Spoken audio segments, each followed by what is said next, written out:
Udupi Kasaragod 400 KV ವಿದ್ಯುತ್ line Dakshina Kannada ಜಿಲ್ಲೆಯ ಅರಣ್ಯ ಇಲಾಖೆಯ ಜಮೀನಿನ ಮೂಲಕ ಹಾದು ಹೋಗುವ ಪ್ರದೇಶದಲ್ಲಿ ಕೇಂದ್ರ ಹಾಗೂ ರಾಜ್ಯ ಅರಣ್ಯ ಇಲಾಖೆ ಅಧಿಕಾರಿ ವರ್ಗ ಸ್ಟೈರ್ಲೈಟ್ ಕಂಪನಿ ಅಧಿಕಾರಿಗಳು ಹಲವೆಡೆ ಪರಿಶೀಲನೆ ನಡೆಸಿದ್ದು ಈ ತಂಡ ವೀರಕಂಬಕ್ಕೆ ಆಗಮಿಸಿದ ಸಂದರ್ಭದಲ್ಲಿ ಸ್ಥಳೀಯ ರೈತರಿಂದ ಆಕ್ರೋಶ ವ್ಯಕ್ತವಾಯಿತು.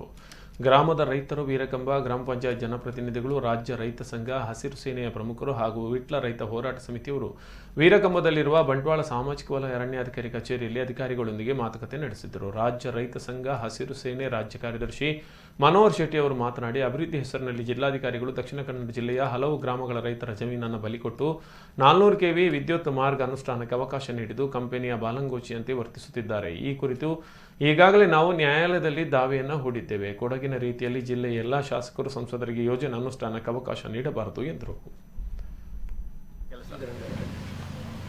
ಇಲ್ಲಿ ಅವರಿಗೆ ಫಾರೆಸ್ಟ್ ಆಫೀಸರ್ ನಿಮಗೆ ಆ ಗಿಡದ ಮೇಲೆ ಪ್ರೀತಿ ನಿಜ ಆದ್ರೆ ಈ ರೆವೆನ್ಯೂನವರಿಗೆ ಅವರು ಹೇಳುದಿಲ್ಲ ನೇರವಾಗಿ ಅದರಲ್ಲಿ ಬಂಧಿಸಿದ್ರು ಹೆದರಿಕೆ ಈ ಊರಿನವರೇ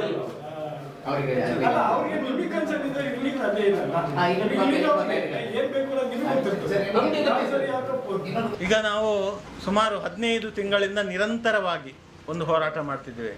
400 ಕಿಲೋವಾಟ್ಸ್ ವಿದ್ಯುತ್ ಲೈನು ನಮ್ಮ ರೈತರ, ಬಡ ರೈತರ ಕೃಷಿ ಭೂಮಿ ಮೇಲೆ ಹೋಗಬಾರ್ದು ಅಂತೇಳಿ ಅನೇಕ ಮನವಿಗಳನ್ನು ಕೊಟ್ಟಿದ್ದೇವೆ. ಈ ದಕ್ಷಿಣ ಕನ್ನಡ ಜಿಲ್ಲಾಧಿಕಾರಿ ಅತ್ಯಂತ ಬೇಜವಾಬ್ದಾರಿಯಾಗಿ ವರ್ತಿಸುವುದು ತುಂಬ ನಾಚಿಕೆಗೇಡಿನ ಕೆಲಸ. ಇಲ್ಲಿ ಅವರಿಗೆ ಅಭಿವೃದ್ಧಿ ಅಂದರೆ ಯಾರು? ಕಂಪನಿ ಅಭಿವೃದ್ಧಿ ಬೇಕು.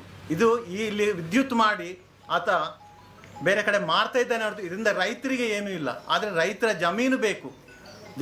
ಇದರಿಂದ ನಮ್ಮ ರೈತರ ಜೀವನ ಅತ್ಯಂತ ದುಃಖಕರವಾಗಿ ಮುಗೀತದೆ.